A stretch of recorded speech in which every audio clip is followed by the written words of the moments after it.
ओहिनी दरबार तोर भवानी हो, ओहिनी दरबार तोर भवानी हो।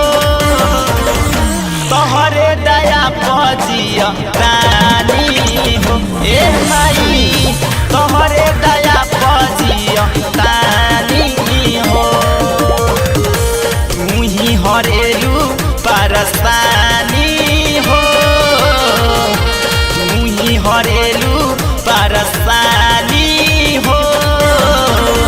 ओहिनी दरबार तोर भवानी हो ए माई, ओहिनी दरबार तोर भवानी हो।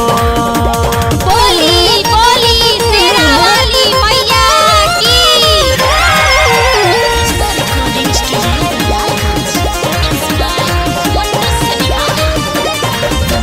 आगे न देलू दोबारा होइया, हमारा पभैलू माई तू ही सहैया। माई आवे न देलू दुख दोबारा भैया, हमारा पभैलू माई तू ही सहैया। करेलू हमेशा निगरानी हो, करेलू हमेशा निगरानी हो। ओहिनी दरबार तोर भवानी हो ए माई, ओहिनी दरबार तोर भवानी हो।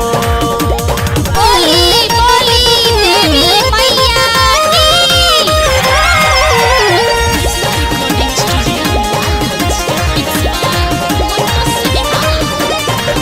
छुट्टी नाही कबहू माई तोहरो दुआरिया, रखी हमर घर हमरो पर नजरिया, हमरो पर नजरिया। माई छुट्टी नाही कबहू माई तोहरो दुआरिया, रखी हमर घर माई हमरो पर नजरिया।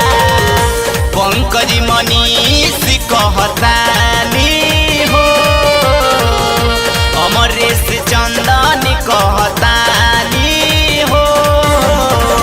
ओहिनी दरबार तोर भवानी हो ए माई, ओहिनी दरबार तोर भवानी हो।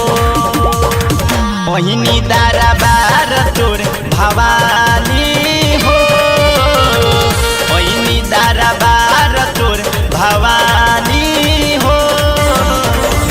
तोहरे दया पजिया रानी हो ए माई, तोहरे दया पजिया रानी हो।